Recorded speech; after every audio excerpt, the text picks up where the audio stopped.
Bonjour à toutes, à toi qui regardes ce message depuis ton écran, vous qui êtes en salle, je suis content de vous retrouver. Je vous souhaite une année extraordinaire. Je ne sais pas ce que je pourrais vous souhaiter de plus beau que je voudrais vous dire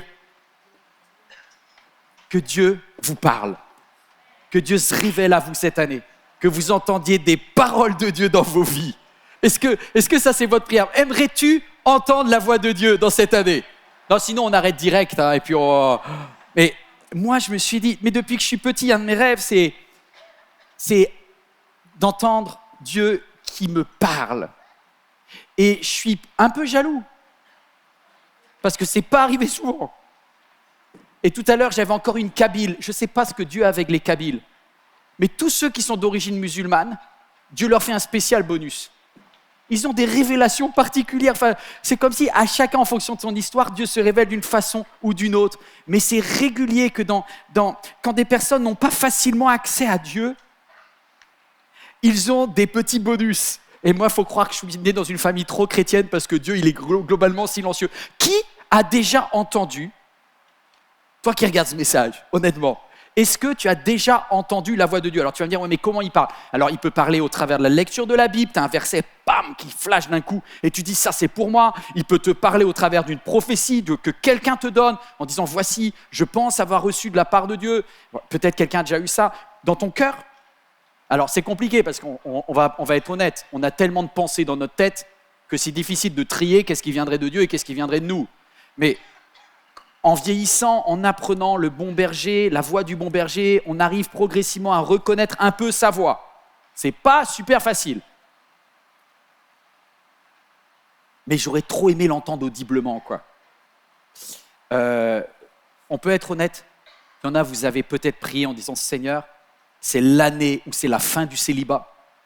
Mais étant donné la galère, inscris le prénom en lettres de feu dans la cuisine et tu vas regarder dans ta cuisine chaque matin et il n'y a jamais le prénom. Et du coup, tu galères encore plus derrière. Moi, je me rappelle lorsque j'étais étudiant, je ne savais pas quoi choisir. Et j'avais vraiment demandé à Dieu, je lui ai dit, Dieu, sincèrement, tu me dis les études que tu veux que je fasse. Parce que, tu sais, et puis en plus, j'étais déjà motivé, tu vois, je disais, la Bible dit, je t'instruirai, je te montrerai la voie que tu dois suivre. Alors Dieu, tu me montres la voie. Et je lui avais dit, c'est économie ou c'est droit. Puis le temps de l'inscription à la fac arrivait, tu vois, je dis, Dieu, te fais pas prendre par le dossier, attention, hein. Tu me dis vite là, économie ou droit. Et j'étais dégoûté parce que le jour de l'inscription, je suis dans mon petit jardin, là, je suis en train de marcher, puis je dis, Dieu, c'est quoi économie, droit? Et il me dit rien. Rien du tout. Et je dis, bah alors, tu veux que je fasse quoi? Les deux? Du coup, j'ai fait les deux. Et je pense que c'est OK pour Dieu. Mais il a voulu me cacher certaines choses. Le verset que l'on étudie cette semaine, c'est « Cacherai-je à Abraham ce que je vais faire ?»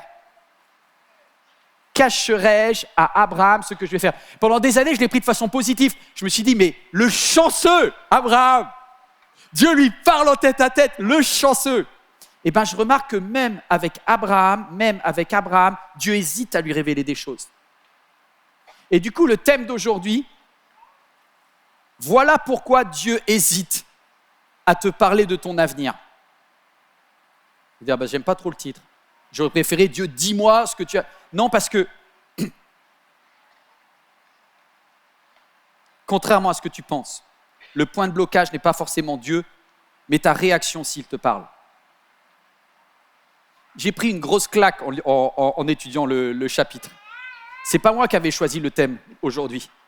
C'est parce que ce thème a été imposé par l'équipe Pasto, et je trouve que c'est très intéressant ce verset. Du coup, j'ai dû méditer, analyser tout le chapitre 17 et 18 de la Genèse. Et si vous voulez, les leçons que j'ai retirées, je voudrais qu'on puisse les prendre ensemble. Dans Genèse chapitre 17, Dieu parle à Abraham. Lorsque Abraham fut âgé de 99 ans, l'Éternel lui apparut et lui dit, « Je suis le Dieu Tout-Puissant.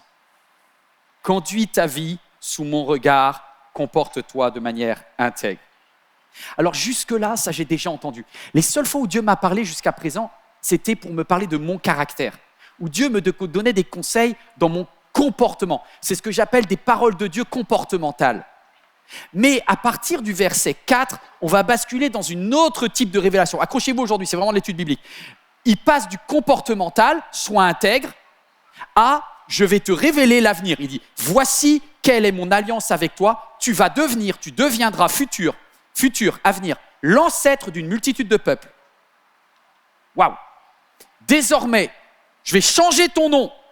Tu ne seras plus Abraham, qui veut dire père éminent, statut d'autorité, à Abraham, père d'une multitude.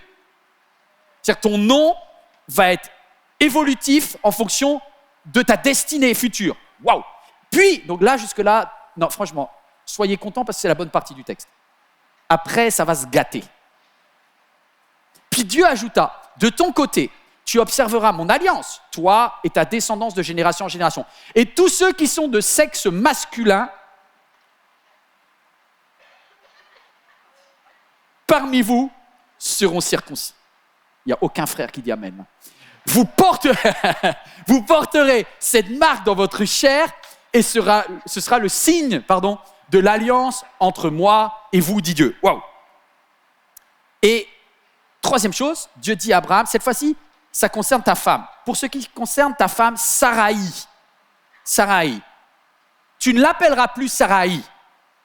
En hébreu, le i, tréma là, c'est le possessif, c'est ma princesse. Sarah, princesse, Saraï, ma princesse à moi. Désormais, son nom ne sera plus Saraï, mais son nom sera Sarah, c'est-à-dire juste princesse. Pourquoi? Parce que je vais changer son statut et son avenir à elle. Mais accroche-toi, je la bénirai et je t'accorderai un fils. Alors Abraham dit à Dieu, mais tu sais, mais tout ce que je demande, en vrai, c'est qu'Ismaël vive et que tu prennes soin de lui. Et Dieu reprit, mais non, c'est Sarah qui te donnera un fils. Voilà pourquoi Dieu hésite à te révéler ton avenir, parce que quand il va te dire ce qu'il va faire, c'est pas sûr que tu réagisses bien.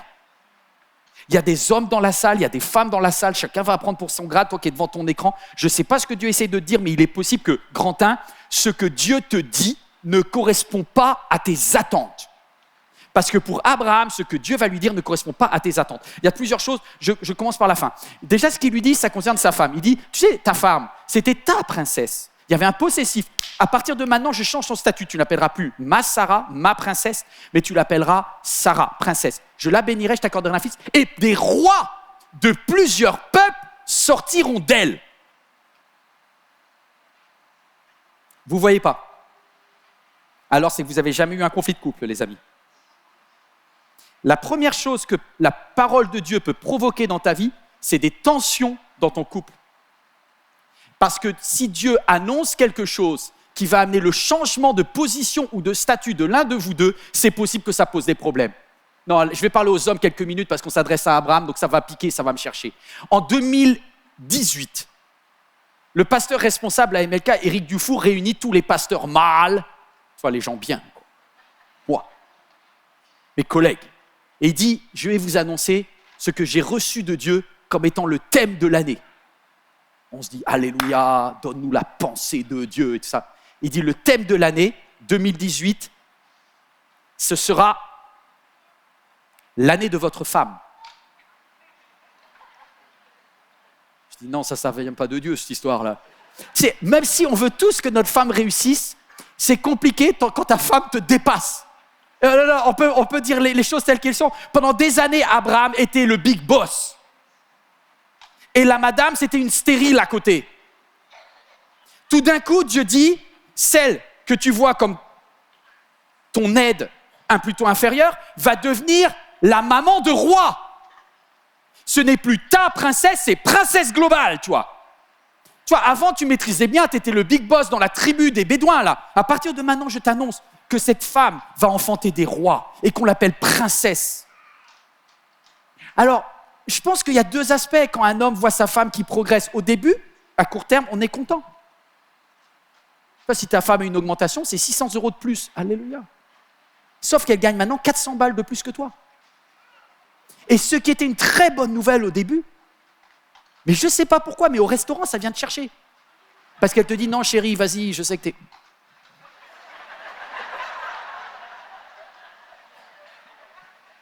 Quand je l'ai épousée, elle était étudiante. Je l'ai sortie de la mendicité. Tu vois, vraiment, ça change de... Et là, il lui dit, en fait, la dame, là, maintenant, elle devient... Je parle à tous les hommes. Quand ta femme réussit plus que toi, tu as intérêt d'être sécure dans ton identité. Et parfois, Dieu ne peut pas t'annoncer ce qu'il va faire parce que tu réagirais mal. Et tu finirais par essayer de bloquer les projets de Dieu parce que si tu n'es pas sécure dans ton identité, tu ne vas pas supporter ça. Il s'avère qu'Abraham va bien réagir là. Mais il aurait pu mal réagir. Dieu a considéré qu'Abraham était capable de gérer cette information, même si ça allait créer des tensions dans son couple. Deuxièmement, vous croyez que c'est juste des problèmes dans le couple ? Non. Ça va poser des problèmes dans tout le clan et dans toute la famille. Petit 2, cette parole de Dieu va créer non seulement des tensions dans son couple, mais maintenant va créer des tensions dans sa famille. Verset 17, Dieu dit à Abraham, je t'annonce une nouvelle, ta femme va te donner la promesse que tu attends depuis des années et des années. Tu vas avoir un fils, il s'appellera Isaac. Réaction d'Abraham, c'est inutile. C'est inutile. Abraham répondit à Dieu, mais tout ce que je demande moi, c'est qu'Ismaël vive. Oh, là, il faut qu'on se parle là. C'est qu'Ismaël vive. La première réaction d'Abraham quand on lui dit « le bébé que tu as attendu depuis tant d'années va arriver », Abraham dit « non, j'en veux plus ». Pourquoi ? Parce que ça ne rentre plus dans ses plans. Voilà pourquoi Dieu des fois hésite à te dire les choses. Parce que tu as tellement bâti ta vie maintenant. Tu as tellement fait des plans et des stratégies et des calculs que si jamais il te prévient de ce qu'il va faire, au lieu d'accueillir le miracle de Dieu, tu vas t'y opposer. Parce que ça va te déstabiliser dans ta famille et ça peut mettre le bazar. Ah non, vous n'avez pas compris. L'histoire qui vient avant, c'est que dans le chapitre d'avant, lorsque il avait déjà 75 ans passés, parce que même 80, il avait 80 combien ? Il avait déjà 86 ans. À 86 ans, je fais le calcul parce que maintenant Ismaël a 13 ans à ce moment-là. Quand Abraham dit Dieu, mais franchement, Ismaël il fait l'affaire, je ne vois pas pourquoi tu vas changer le truc là. Ismaël c'est bon là. On ne va pas repartir dans les couches, on ne va pas partir à la crèche et tout. Là c'est bon, il a 13 ans, déjà je l'ai eu tard. On va garder ce qu'il y a, tu vois. Surtout que Dieu, moi je me mets à la place d'Abraham. Dieu, pourquoi tu veux rajouter un autre enfant alors que déjà, on vient de passer 13 années compliquées avec celui-là. Lorsque Sarai à l'époque, a vu qu'elle ne donnait pas d'enfant, c'est elle qui a demandé à son mari de coucher avec la servante, la fameuse Agar, l'égyptienne, pas la même culture, ok, d'accord ? Et au début, ça se passait, mais quand l'égyptienne, là, plus jeune, plus belle, plus fraîche que la vieille Sarah, là,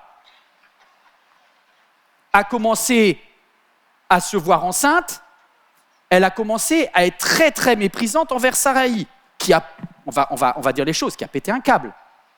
Tout le racisme en elle est ressorti, la violence. Je vous rappelle qu'Abraham, lorsque Agar était enceinte, avec beaucoup de courage, n'a rien fait.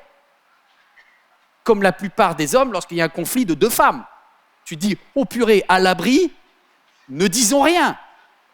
Et donc, Abraham, lorsque Agar et Sarah se sont tellement explosés, Abraham a juste été fidèle, parce que c'est quelqu'un assez fidèle, Abraham. C'est quelqu'un qui n'aime pas trop les conflits. Vous voyez, avec Lot, il veut la paix. Il veut la paix, il veut la sécurité. Donc du coup, il se dit, c'est l'horreur cette histoire. Il a dit à ce moment-là à Agar de partir, sauf qu'en faisant ça, il savait très bien que sa femme, Sarai, condamnait quasiment à mort le petit qui était dans le ventre de Agar. Et ce bédouin de 86 ans à l'époque, quand il a vu Agar avec l'enfant dans son ventre partir, il s'est dit, c'est foutu. C'est foutu, j'aurai jamais d'enfant. Encore une fois, un échec de plus dans ma vie. Sauf que, vous connaissez le passage, alors qu'elle est seule, sur le point de mourir dans le désert, Dieu, qui n'est pas le Dieu de la discrimination ni du racisme, Dieu qui, quand bien même tu t'es mal comporté, te donne des nouvelles chances, est allé voir la demoiselle là, avec le bébé, et lui a dit, Agar, je vais te bénir, je vais bénir cet enfant. C'était pas les projets que j'avais prévus, mais maintenant, je fais mien ces projets et je vais bénir ce petit Ismaël. Tu vas retourner et je vais faire un miracle dans cette famille. Et Agar est revenue. Et j'imagine les yeux de papa Abraham quand il a dit « Ah yes ! Finalement, c'était de Dieu !» Combien de fois dans ma vie, j'ai eu l'impression que je perdais quelque chose et Dieu m'a ramené par un miracle ce que j'avais perdu. Attends, dis pas amen trop vite. Parce qu'une fois que tu as vécu ça, après tu veux le mettre dans le marbre. Tu veux le fixer. Tu dis là, miracle, terminé, c'est le projet. À partir de ce moment-là, dans la tête d'Abraham, Ismaël est l'enfant de la promesse. Et Dieu vient et lui dit, non finalement, c'est un autre. Et là, c'est trop de zigzags de Dieu. Est-ce que quelqu'un a l'impression que Dieu fait des zigzags dans ta vie? Quand Dieu fait des zigzags, tu te mets en mode control. Tu dis, non. Là, il y en a un qui a déjà 13 ans, je ne vois pas pourquoi on change le casting. On investit dans ce qui existe.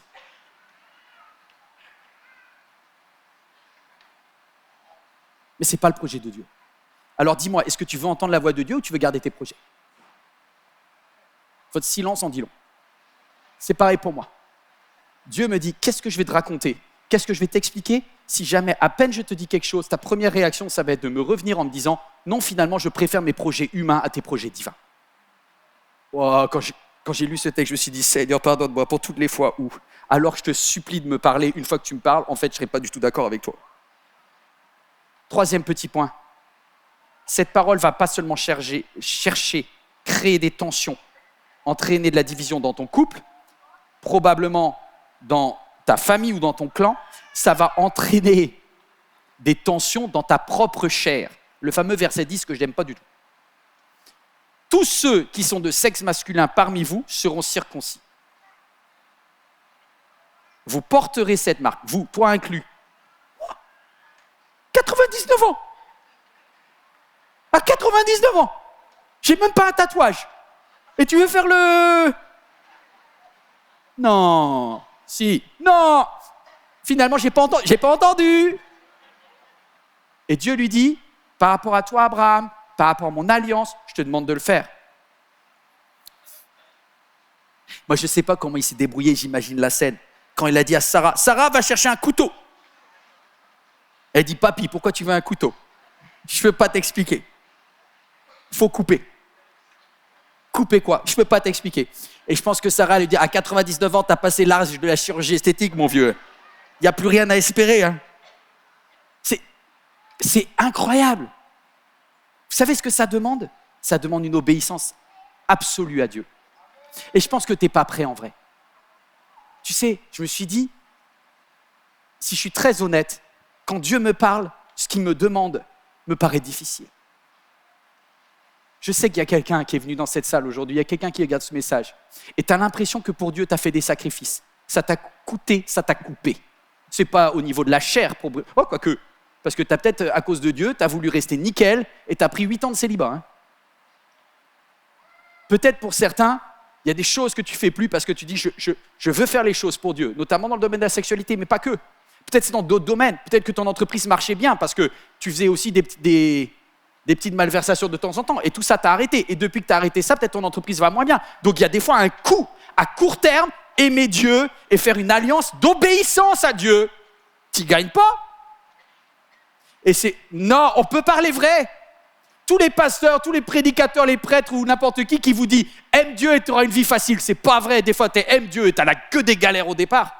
Parce que c'est un processus de sanctification. La sanctification, ça vient du mot couper, ça vient du mot sécateur.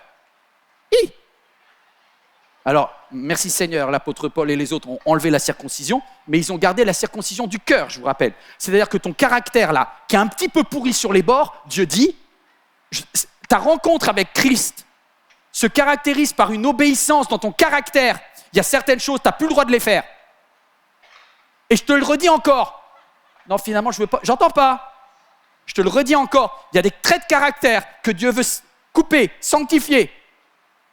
Et Abraham va le faire. Bravo Abraham. Pareil que tout le monde. Un choix, pas seulement d'obéissance, un choix d'appartenance. Parce que quelque part, maintenant, dans sa chair, il aura quelque chose de distinctif. Ça a créé évidemment le peuple juif aujourd'hui. Mais ça veut dire que quand même, on est un paquet d'années après. C'est difficile de dater exactement Abraham, mais on est au plus de 3500, et je ne sais pas, ça fait quand même un peu de temps que cette histoire, elle dure. Donc Abraham, choix d'appartenance et un choix symbolique. Juste pour information, les chrétiens, quand on s'engage avec Dieu, on fait un choix d'appartenance, mais il y a quelque chose aussi de symbolique. C'est que quand tu coupes et que tu laisses derrière, alors il y a plusieurs traditions chez les chrétiens, mais notamment chez les protestants évangéliques, il y a la notion de baptême qui va chercher le baptême par immersion qui renvoie plus à la confirmation chez les cathos, mais c'est le fait de dire je déclare officiellement appartenir à la famille de Dieu, appartenance, et je fais un acte symbolique qui matérialise le fait que je laisse de côté le passé. Quand tu laisses le petit bout de côté, là, tu ne reviendras plus dessus. C'est Seigneur, je me mets symboliquement à part, et maintenant, une partie de ma vie est derrière, et je marche avec toi. Vous êtes toujours là ou pas? Bon, les hommes, on en a eu assez. Parlons des femmes maintenant. Grand 2, Madame Sarai qui devient Sarah. Est-ce que Dieu lui a dit des paroles positives? On va voir. Grand 2, ce que Dieu dit ne correspond pas non plus aux attentes de Sarah.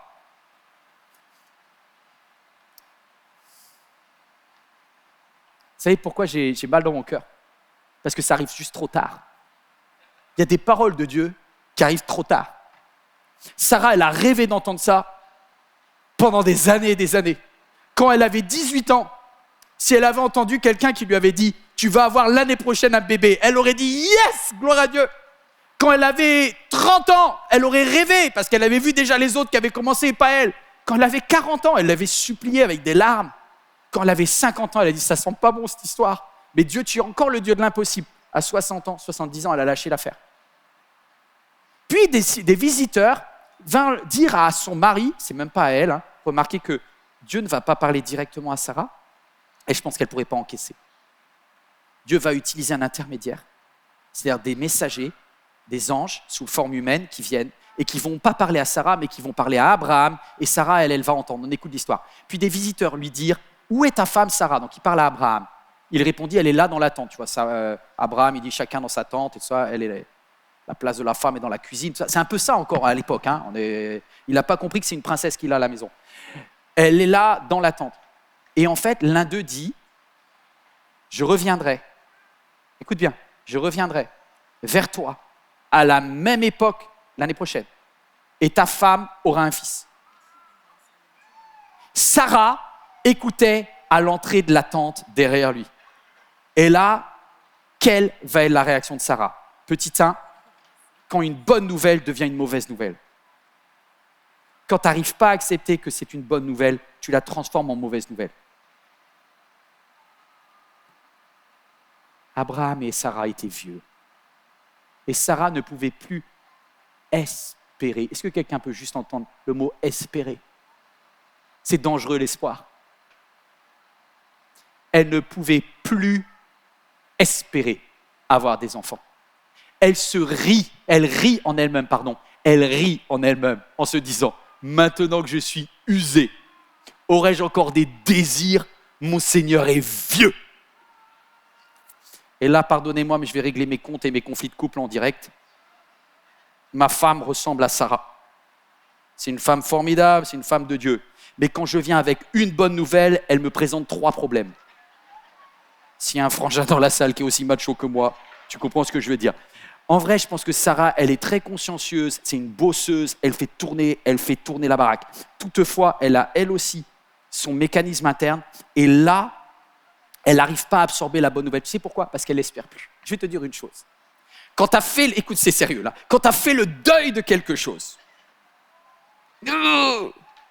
si Dieu vient en te disant « espère à nouveau », tu as tellement souffert dans le processus de deuil passé que tu ne veux pas prendre le risque d'ouvrir ton cœur au miracle parce que sinon, tu te dis « ça avait tellement été la galère de recoudre les morceaux de mon cœur ». Ah, est-ce que je parle à quelqu'un? Et donc, elle va dire, alors, vous voyez, on passe du rire aux larmes, des larmes au rire dans le cadre, parce qu'elle rigole et puis en même temps, elle est super mal. Les deux sont dans ce texte. Il y a un mélange de rire et de pleurs. Elle va donner 3 arguments massifs pour dire, le plan est pourri. Elle va dire, en plus, quand elle entend les hommes qui disent l'année prochaine, ta femme, Sarah, ils disent, ils m'ont pas vu. Ils m'ont pas vu. Ils ont fantasmé Sarah. Parce que Sarah, elle a 90 balais. Déjà, Lot, il n'est pas jeune, mais alors. Et elle va dire d'elle-même, je suis usée. Et en hébreu, le mot, c'est bala. Et c'est trop drôle parce que c'est le même mot qu'on utilise pour parler des sandales quand elles sont explosées. Tu vois, elle se dit, il y a les lanières, ça part en tous les sens. Elle dit, et c'est moi d'elle-même, elle est incroyable, Sarah. Elle dit, non, mais ils n'ont pas vu ma tête. Je suis déchiré. Enfin, en vrai, là, c'est pas 90 ans qu'on va faire un bébé, tu vois. Ça va pas le faire. Ça va être compliqué. Premier argument. Donc déjà, les gars, vous avez... Voilà, il y a non. Pourquoi elle dit ça? Elle se voit comme ça parce que, encore une fois, elle ne veut pas réouvrir une page qu'elle a eu de la peine à fermer. Donc elle dit, maintenant, je suis usée, mais j'ai accepté d'être usée. Bon, je parle à quelqu'un. J'ai accepté d'être usée. Vous savez ce que j'ai peur? C'est non, plus tu vas vieillir avec Dieu, et oui, il y aura des deuils que tu vas faire. C'est une forme de maturité, c'est super. Mais ne confonds pas la maturité et la dureté. Parce qu'en fait, le cœur de Sarah va s'endurcir. Et elle a tellement peur de souffrir qu'elle n'accepte plus que Dieu fasse des intrusions miraculeuses dans sa vie. Ah, elle va plus de séminaire de guérison en moment de consécration. Ça fait longtemps qu'elle a arrêté de croire que parce que cet homme de Dieu incroyable allait prier. Oui, elle est moins naïve que quand elle était jeune. Mais vous voyez, tu es passé d'un extrême à l'autre. Je suis en train de te parler, Sarah. À vous tous qui, dans le passé, avez été en feu pour Dieu. Et vous avez cru, monts et merveilles. Et ce n'était pas forcément ce que Dieu avait prévu comme parole pour votre vie. Mais maintenant, aujourd'hui, vous êtes solide. Mais vous êtes devenu dur.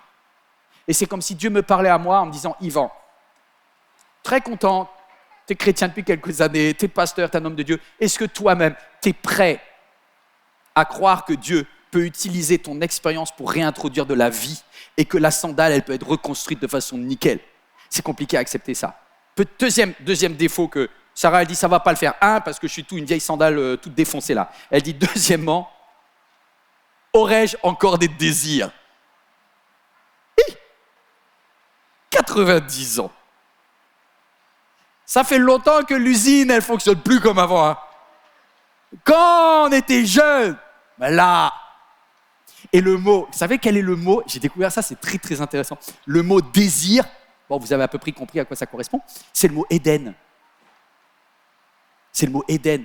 Elle dit, ça fait longtemps qu'il n'y a pas... Le mot Éden, c'est le mot désir, c'est le mot délice, c'est le mot ça pétille. Et ben non, ça pétille plus. Et elle dit,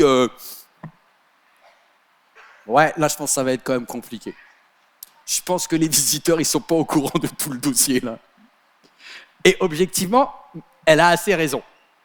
Et troisième, elle dit, et puis quand bien même, moi je ne serais pas trop usé, quand bien même j'aurais quelques désirs, le monsieur là, 99 ans. C'est avant Pfizer, hein, c'est avant la pilule bleue. Hein. Donc là, elle se dit, l'autre, il est périmé aussi, pardonnez-moi. Il y a quelqu'un qui va me dire, tu peux marquer l'autre est périmé, comme ça après je vais avoir des emails encore. Non, tu ne le mets pas, tu ne veux pas le mettre, c'est ça? Si, ouais. Il y en a qui vont me dire déjà qu'il a osé dire que Bénin n'était pas toujours parfait. Pardonne-moi Bénin, mais maintenant il attaque Abraham, donc là maintenant j'ai des emails à jamais. Les amis, il n'y a aucun être humain qui est parfait, d'accord? Et Sarah, oui, je pense que quand elle parle de son mari, même si elle appelle son Seigneur, elle dit il est périmé. Voilà, il est périmé, il est vieux. Il ne va pas faire le bébé. Alors tu sais pas quoi, t'as raison. T'es vieille, t'as plus de désir, et ton mari est périmé. Et l'Éternel dit à Abraham, pourquoi donc Sarah a-t-elle ri? Est-ce que vraiment j'aurai un enfant, moi qui suis vieille? Et là, Dieu répond et il lui dit, y a-t-il quoi que ce soit qui soit étonnant de la part de Dieu? Elle n'a pas accepté, elle veut pas, elle dit, non, Tu sais pourquoi? Et je termine, je vous laisse là-dessus. Parce que pour Sarah, comme pour toi, comme pour moi, notre peur est plus forte que notre foi. Oh! Est-ce que quelqu'un peut être honnête 2 minutes? Notre peur, nos peurs sont souvent plus fortes que notre foi. Et du coup, par sécurité, on dit « j'y crois pas ». Ah, t'es blasé. Ah, t'es devenu quelqu'un de sérieux et ton expérience, tu sais ce qu'elle va faire, ton expérience? Elle va te faire dysfonctionner. Verset 15, Sarah mentit en disant « je n'ai pas ri car elle eut peur ». Car elle eut peur. Elle a peur de quoi? Je vais vous dire, elle a peur d'être bénie, elle a peur d'être maman. Mais non, c'était son rêve. Elle a peur d'être déçue.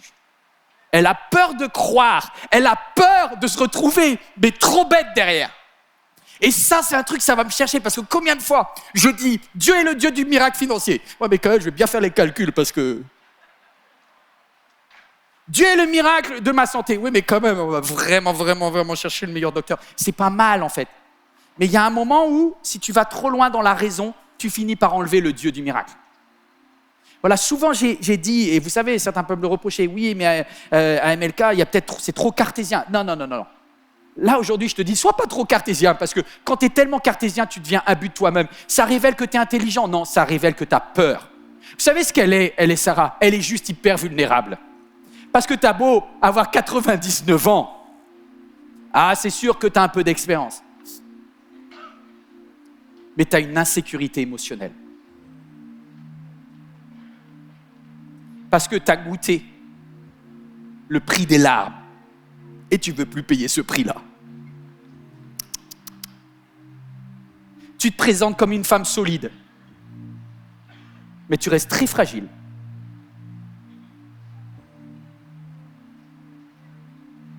Je voudrais vous dire aujourd'hui,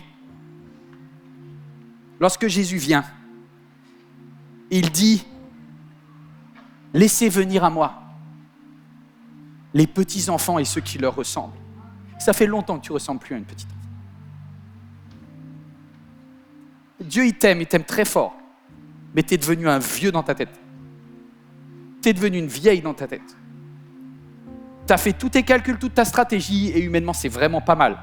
Tu as même peut-être résisté à beaucoup de deuil dans ta vie. Moi, un des témoins les plus difficiles pour moi dans ma vie, c'est après des fausses couches, de recroire que Dieu va donner un bébé. Donc, encore je suis un homme, moi j'ai fait la partie facile du job, on va pas se mentir. Mais ma femme, ça a été compliqué. Juste de redire, est-ce que j'ai envie d'être enceinte une fois que tu as fait plusieurs fausses couches? Des fois, juste le risque d'avoir une fausse couche te dégoûte de la possibilité d'être maman. Il y a quelqu'un qui entend ça ou pas? Peut-être quelqu'un, tu as une entreprise, tu as tellement envie de faire cette entreprise, mais tu as tellement pris un râteau et tu as tellement mal vécu ton premier échec que tu dis « Non mais Dieu, tu me dis de faire une entreprise. Non, ça ne va pas le faire. Non, je suis devenu sage. » Et Dieu dit « Reste sage alors. » Parce que je vais te dire une chose, si méchant comme vous êtes, vous savez donner de bonnes choses à vos enfants. Aïe! À combien plus forte raison le Père Céleste donnera-t-il de bonnes choses et le Saint-Esprit à ceux qui le lui demandent? Moi, ma grande peur, c'est de vieillir cynique. Un chrétien, mais un chrétien cynique. Un chrétien qui rigole des miracles. Un chrétien qui s'est tellement endurci que je n'accepte plus qu'il y ait quelque chose d'étonnant qui vienne de la part de Dieu. Wow. Et puis si un jour je suis pris en flag, je mentirais comme Sarah a menti. Et je dirais non, j'ai pas vraiment ri. Parce que ça, quand même, ça le fait pas. Et Dieu dit, mais bien sûr que tu as ri. Bien sûr que tu as ri. Je vais te dire une chose. Puisque tu as ri, je ferai quand même le miracle. Ça, c'est Dieu, il est incroyable. Alors, vous voyez, je conclue. Il y a deux personnages. Il y a Abraham et il y a Sarah. Aucun des deux n'a super bien réagi, mais je remarque une chose. C'est que Dieu a réussi à faire rentrer Abraham dans le miracle. Il a eu plus de mal pour Sarah. Peut-être parce qu'elle avait plus pleuré que lui. Mais le père de la foi, Abraham, va quand même aller dans la circoncision. Il va quand même donner une chance à Dieu. Il va forcément un jour aller coucher avec sa femme. Il va prendre le risque d'aimer. Il va prendre le risque d'être déçu. Il va d'ailleurs le faire plus tard avec Isaac. C'est un grand monsieur, Abraham, parce que c'est quelqu'un qui... Aïe, aïe, aïe. alors qu'il est à la base dans un caractère hyper qui aime la sécurité, il n'aime pas les conflits. Mais je ne sais pas ce qu'il a cet homme, il est extraordinaire parce que c'est le père de la foi. À chaque fois, il va faire confiance à Dieu contre toutes ses émotions. Abraham va réussir à mettre la foi plus grande que ses peurs. Pour Sarah, elle va mettre ses peurs plus grandes que la foi. Quelqu'un veut entendre la voix de Dieu? Réfléchis avant de répondre. Réfléchis avant de répondre. La foi que ça va te demander. Si Dieu te parle, ça va peut-être mettre le bazar dans ton couple. Si Dieu te parle, ça va changer tes plans pour les tiens, pour ceux que tu aimes. Et ça, c'est compliqué. Parce que tu n'as pas envie de déménager, parce que tu n'as pas envie de t'investir là, parce que tu n'as pas envie.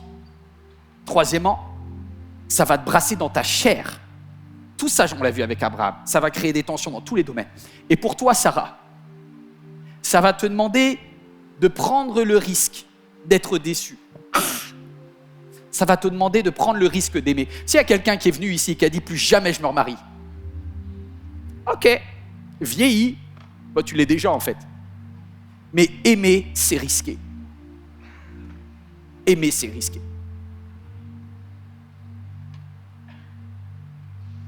Je vais te dire une chose, Dieu résiste aux orgueilleux, mais il fait grâce aux humbles.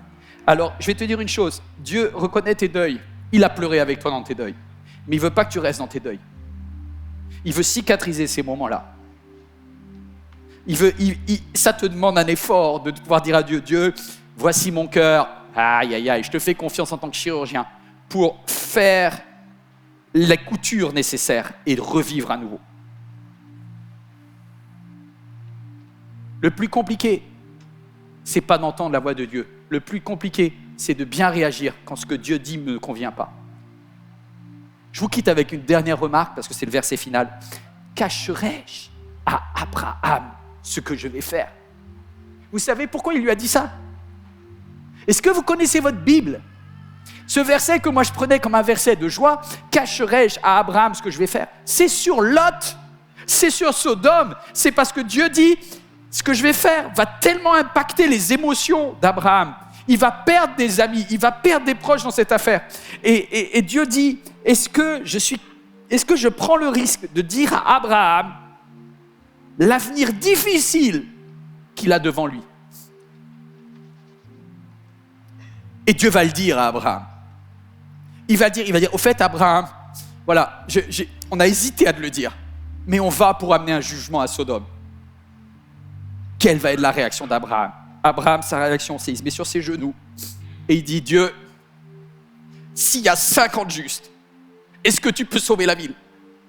Tu vois, il ne va pas être dans l'opposition au plan de Dieu. Il va dire, Dieu, je m'autorise une question. Et Dieu dit, il n'y a pas 50 justes. Est-ce qu'il y a 40? Il n'y a pas 40. Et Dieu dit, je dois vraiment le faire. Et Abraham dit, ok, je te fais confiance. Ça, c'est Monsieur Abraham. C'est quelqu'un pour qui connaître Dieu est plus important que connaître son avenir. Non, vous n'avez pas compris. Moi, je veux connaître mon avenir, mais c'est plus important de connaître le Dieu de mon avenir. Est-ce que tu veux juste connaître ton avenir parce que les gens qui font de la révélation, de la divination, les cartes, ils sont capables de vouloir aller vers là? Moi, je te dis, en tant qu'enfant de Dieu, attache-toi non pas à ton avenir, mais au Dieu de ton avenir. Attache-toi au Dieu de ton avenir. Attache-toi au Dieu de ton avenir. Dans ton avenir, il y a des moments où ça sera compliqué. Ça sera compliqué. Mais Dieu dit, je suis avec toi. Si tu es capable, je te préviens et je te dis les choses. Si tu n'es pas capable de les dire, je vais devoir les garder pour moi. Pourquoi Dieu l'a dit à Abraham? Parce que Dieu avait tellement confiance en Abraham. Je sais qu'il peut encaisser ça. Je sais qu'il collaborera avec moi. Entendre Dieu, c'est bien. Être l'ami de Dieu, c'est mieux. Est-ce que Dieu a des amis? Ici, maintenant. Est-ce que Dieu a des fils et des filles qui lui disent « Notre Père qui est aux cieux, que ta volonté soit faite sur la terre, dans mon mariage, dans mon célibat. Que ta volonté soit faite sur la terre, dans mon entreprise, dans mes finances, dans mes amitiés. Comme au ciel. Je vais être aligné avec le ciel. Je ne veux pas combattre les projets du ciel. Je veux m'aligner avec les projets du ciel. Parce que je veux connaître le Dieu de mon avenir.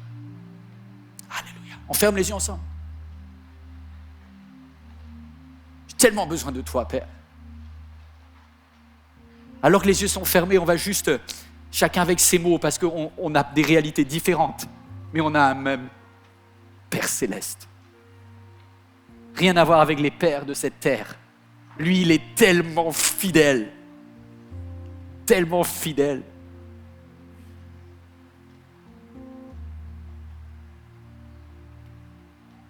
Dieu est avec toi depuis que tu étais dans le ventre de ta mère.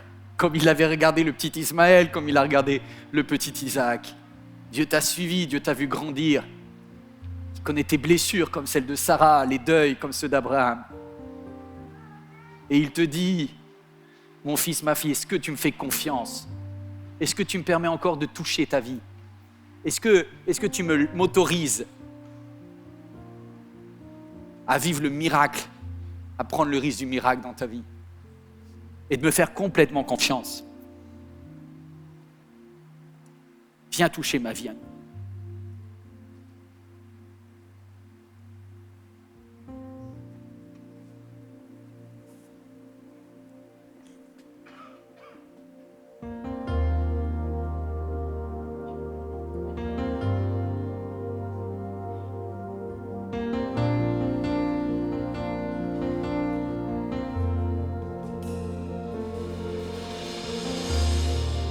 Oh, quelle paix dans ce moment, dans le calme de ta présence, quand le bruit faiblit et que tu parles à mon âme. Tu as toute mon attention, fais-moi entendre ta voix, je ne veux rien manquer.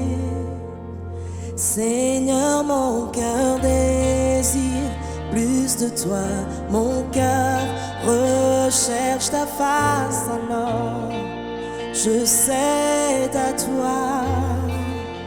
Et tout en moi est ému par ton amour, captivé par qui tu es. Conduis-moi à te connaître plus encore. Je veux m'approcher de toi, laisser mes peurs derrière moi. Seigneur, viens toucher ma vie à nouveau. Oh, oh, oh, oh, oh, oh. Comme le soleil à l'aurore, comme l'âme dans la nuit, ta paix me restaure, tu me donnes la vie. Il n'y a aucune hésitation dans ton amour, ton affection, rien n'est comparable. Seigneur, mon cœur désire plus de toi, mon cœur recherche ta face, alors je cède à toi. Tout en moi est ému par ton amour, captivé par qui tu es. Conduis-moi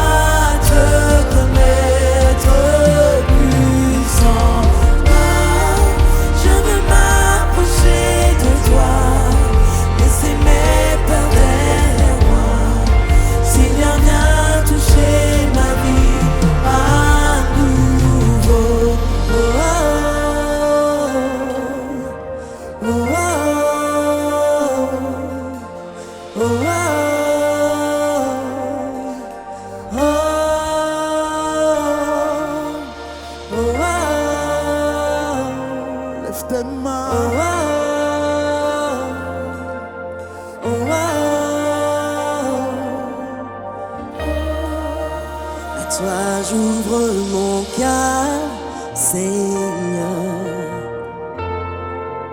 À toi j'ouvre mon cœur à jamais. Donc fais ce que toi seul sais faire. Jésus viens régner dans ma vie. À toi j'ouvre mon cœur, Seigneur. À toi j'ouvre mon cœur à jamais. Donc fais ce que toi seul sais faire. Jésus viens régner dans ma vie. À toi j'ouvre mon cœur, Seigneur. À toi j'ouvre mon cœur à jamais. Donc fais ce que toi seul sais faire. Jésus viens régner dans ma vie.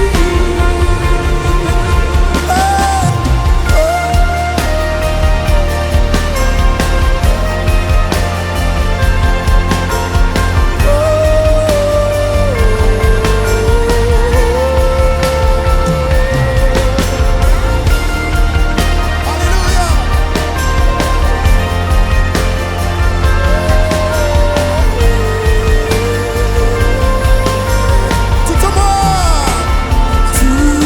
en moi est ému par ton amour, captivé par qui tu es. Conduis-moi à te connaître plus encore. Je veux m'approcher de toi, laisser mes peurs derrière moi. Seigneur, viens toucher ma vie à nouveau.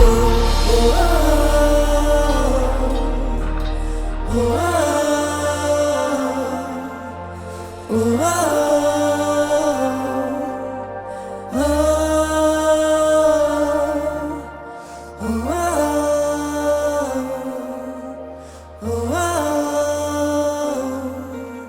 oh,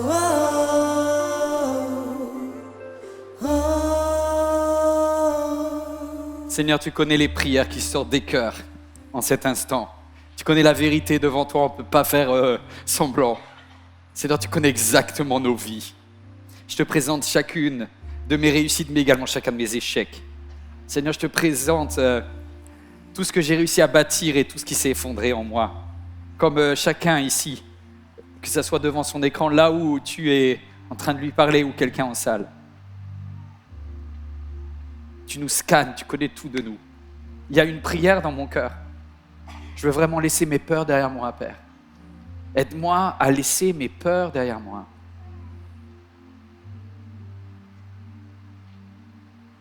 Apprends-moi à te faire confiance, Papa. Je crois en Jésus. Je mets ma foi en toi.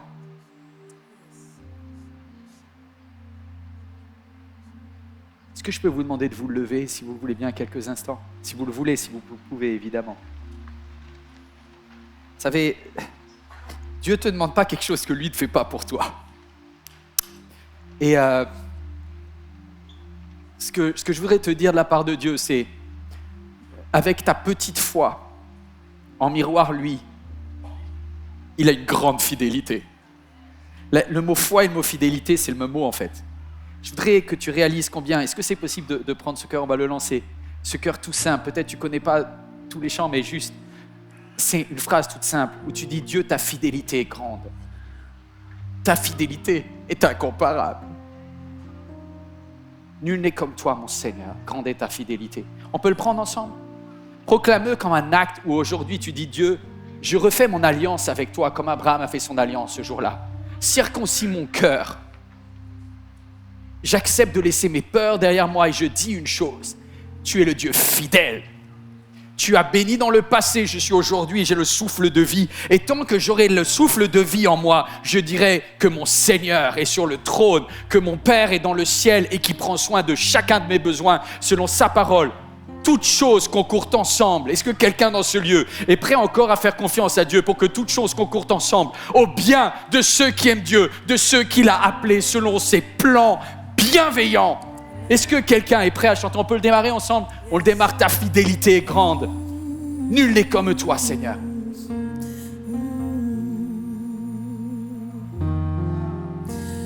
Ta fidélité est grande. Ta fidélité est incomparable. Nul n'est comme toi, mon Seigneur. Grande est ta fidélité. Ta fidélité, ensemble, est grande. Ta fidélité est incomparable. Nul n'est comme toi, mon Seigneur. Grande est ta fidélité. Chante église, chante église. Ta fidélité.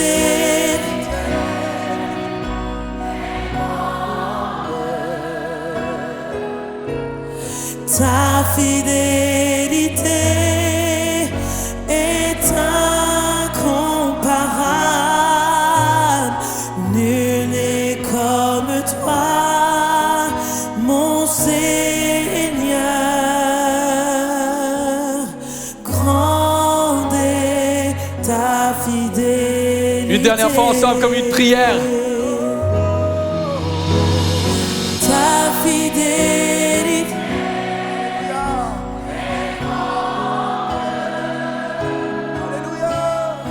Ta fidélité est incomparable.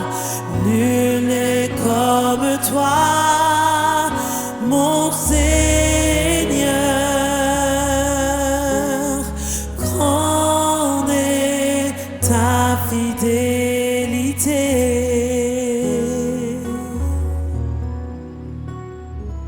Je voudrais juste te dire, Père, en terminant ce moment, qu'il y a ici tes enfants qui croient en toi fort. Seigneur, on n'a pas une grande foi. Les disciples n'en avaient pas non plus de grande. Ils ont dit, augmente notre foi, augmente notre confiance en toi. Je te prie pour que chaque personne, les hommes, les femmes dans ce lieu, les jeunes, les vieux, quelle que soit notre couleur de peau, on soit caractérisé par la capacité à croire que Dieu a encore des projets extraordinaires pour nous. Seigneur, je ne ferai jamais mon deuil de la bonté de Dieu. Je crois que tu es Dieu et je te fais confiance pour mon avenir.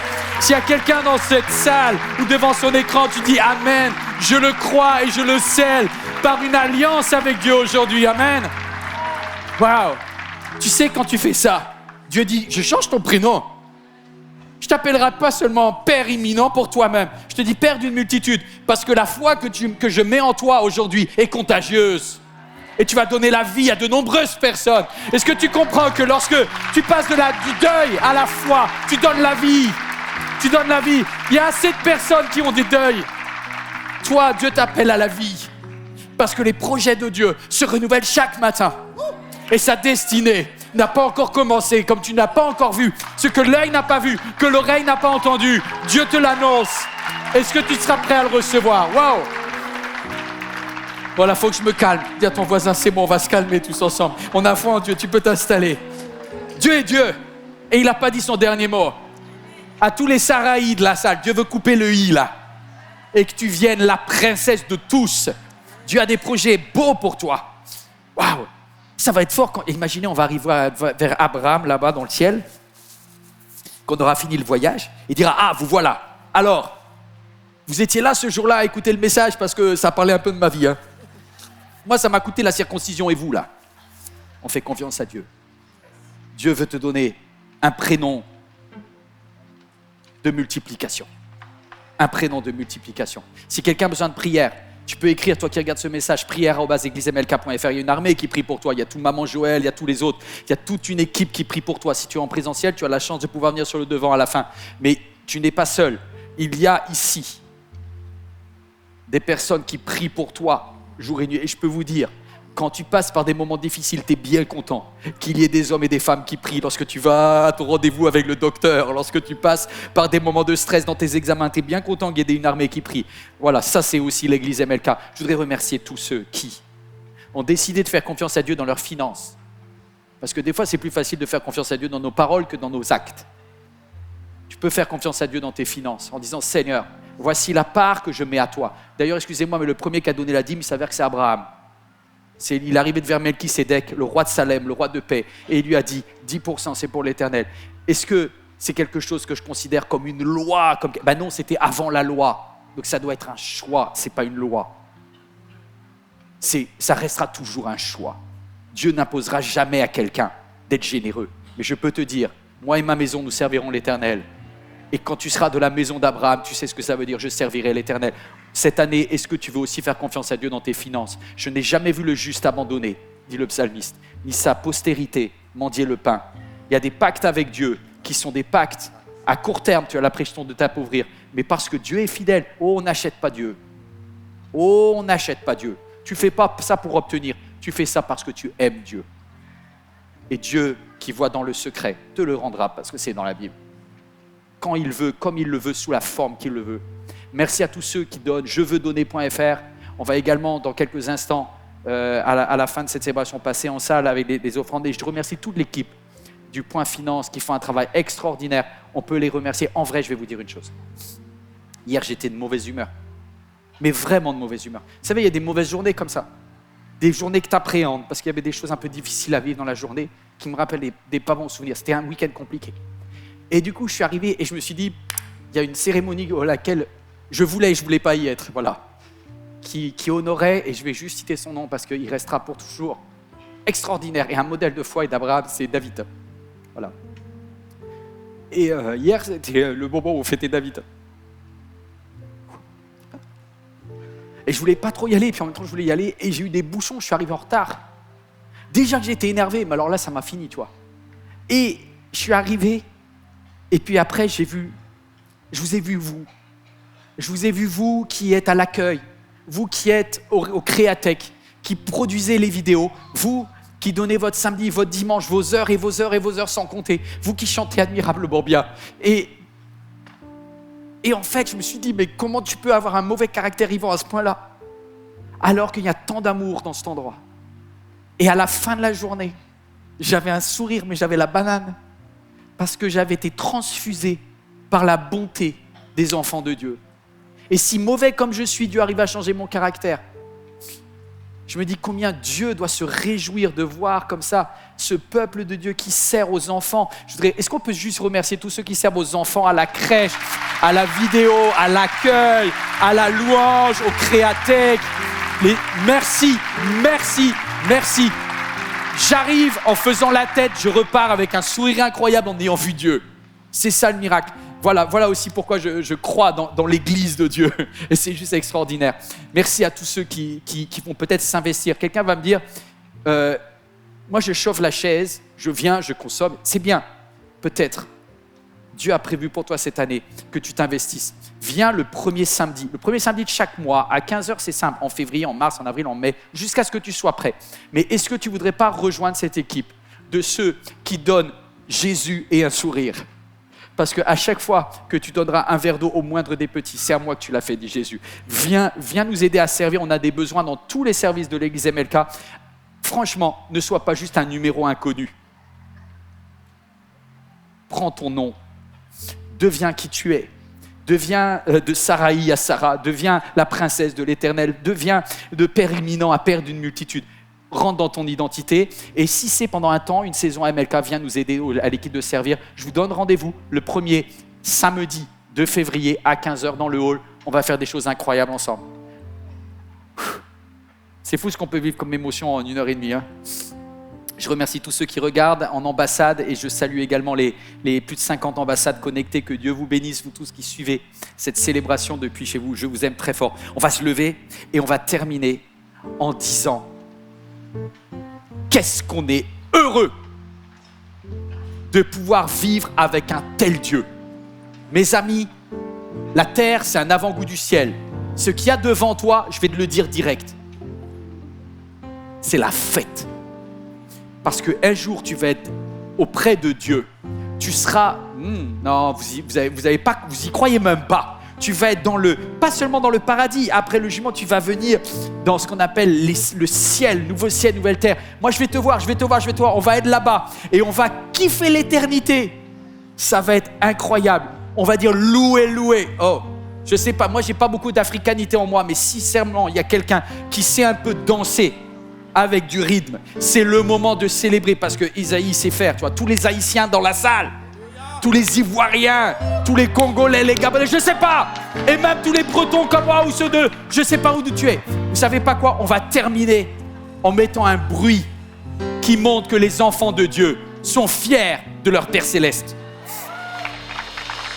Alléluia, touche ton voisin, dis-lui que la joie te localise en 2026. Alléluia, on va danser comme Jaja devant papa. Alléluia, hey! Est-ce qu'il y a un homme qui crie de joie? Mon Dieu est bon. Mon Dieu est bon. Mon Dieu est bon. Je ne vous entends pas. Mon Dieu est bon. Plus fort. Mon Dieu est bon. Mon Dieu est bon. Allez, on y va. Louez, louez, louez, louez, louez.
c'est roi. Hey!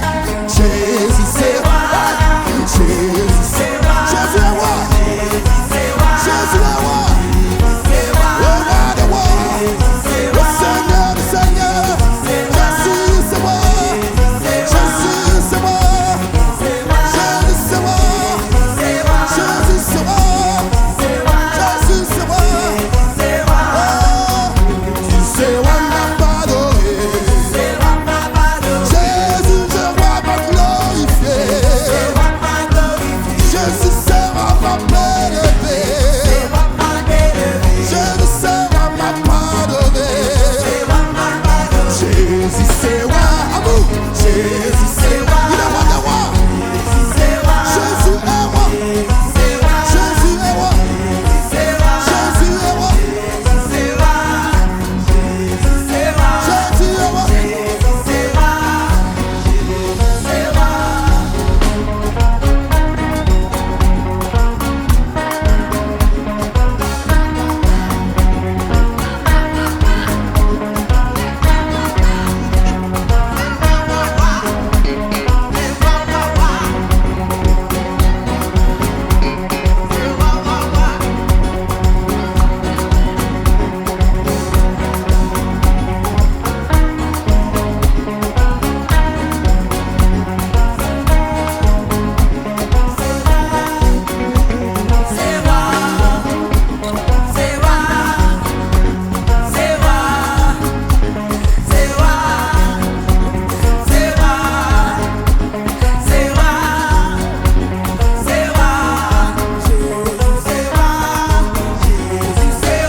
Soyez bénis la famille.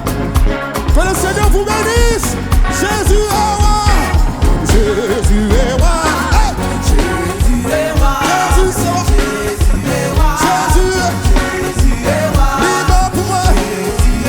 M'a pardonné. M'a élevé. M'a célébré. Que le Seigneur vous bénisse. Alléluia. Que le Seigneur. Cette vidéo t'a parlé? Clique sur j'aime. N'oublie pas également de t'abonner et de déclencher les notifications. Si cette vidéo t'a touché, elle peut aussi faire du bien à ceux qui t'entourent. Prends 5 minutes pour la partager à un proche ou à un ami qui en aurait besoin.